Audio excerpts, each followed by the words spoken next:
കുഞ്ഞാറ്റക്കാരൻ്റെ guys ഞാൻ ആരെ വീട് വെളുപ്പല്ലേ മന്ദബുദ്ധി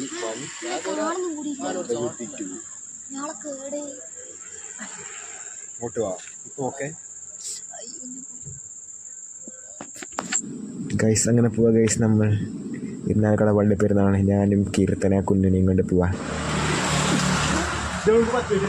ഗൈസ് ഇരുത്തപ്പം നിൽക്കുന്നത് നമ്മൾ വിഷ്ണുട്ട ഫോൺ ചെയ്യാം എടാ നിന്നെ കാണുന്നില്ലോ കുഞ്ഞാറ്റ ഞാൻ പറഞ്ഞതല്ലേ ഞാൻ വ്ലോഗ് എടുക്കുന്നില്ലല്ലോ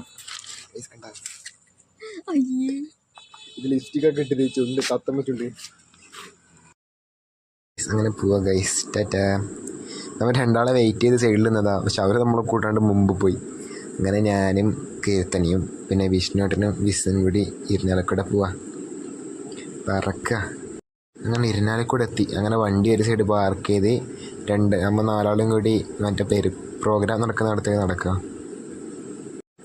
ഒരു കോളേജ് ഗ്രൗണ്ടിൻ്റെ അടുത്തായിട്ട് പരിപാടി എന്ന് പറഞ്ഞാൽ പോകുന്ന സൈഡിലൊക്കെ ആടിയിടായിട്ട് ചെറിയൊരു പരിപാടി ഉണ്ട് അങ്ങനെ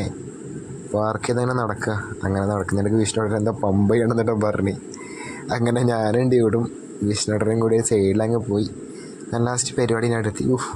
സീനാളിട്ടാ ഇതിൻ്റെ തിരക്ക് നോക്കിയേ ഇതിൻ്റെ ഇടക്ക് കയറി പോകണം ബേക്ക് കയറിയിട്ടൊന്നും ഒരു കാര്യമില്ല അങ്ങനെ ഫ്രണ്ടിൽ എങ്ങനെ കുത്തി കയറാൻ നോക്കണം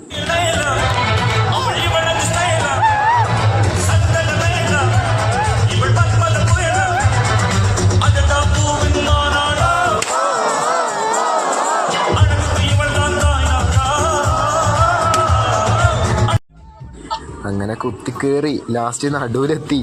പിന്നെ അടുത്ത് ക്യാമറ ആണെങ്കിൽ തുള്ളിയതാ ക്യാമറ ആണെങ്കിൽ പിന്നെ എല്ലാവരും സ്വാഭാവികമാണല്ലോ എക്സ്ട്രാ ഒരു ആറ്റിറ്റ്യൂഡ് ശരി ഒരുമാതിരി ഫേസ് ഒക്കെ വെച്ച് തുള്ളുന്നേ അതുപോലെ തന്നെ നമ്മൾ ക്യാമറ ആണെങ്കിൽ 3-ന് മോൻ്റെ പോവാം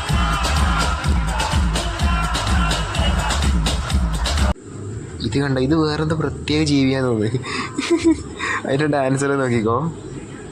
ക്യാമറ ആണെങ്കിൽ കണ്ടിട്ടാ ഇങ്ങനെ ചാടിത്തുള്ള അടികൂടി പിന്നെ ക്യാമറ ഉണ്ടാ പിന്നെ പോയാലോ കണ്ട് സ്റ്റെപ്പൊക്കെ നോക്കി ഒരു വെറൈറ്റി സ്റ്റെപ്പ് കുട്ടിക്ക് ക്യാമറ ഇടുമ്പോൾ നാണം വന്ന് വേറെ എടുത്തിയത് അപ്പുറത്തുനിന്ന് ഏന്തി വലിയ വീഡിയോ എടുക്കുന്നത് കോമഡി തന്നെ പറഞ്ഞാൽ പുലോക കോമഡിയാ എന്തായാലും പോയത് അടിപൊളിയാ ചിരിച്ചൊരു വീതായി പിന്നെ ഗൈസ് ഓരോ പാട്ട് വരുമ്പോൾ ഓരോ സ്റ്റെപ്പൊക്കെ ഇടുന്നുണ്ട് പിന്നെ ഇതേടക്കൊക്കെ കട്ടാക്കി എടുക്കുന്നതാ പകുതിയും കട്ടാ എന്തായാലും അടിപൊളി പരിപാടി ഒരു രക്ഷയിലും പ്രതീക്ഷിച്ചിട്ട് ഇത്ര ആളുടെ അടിപൊളി ഒരു രക്ഷയില്ലാത്ത പരിപാടി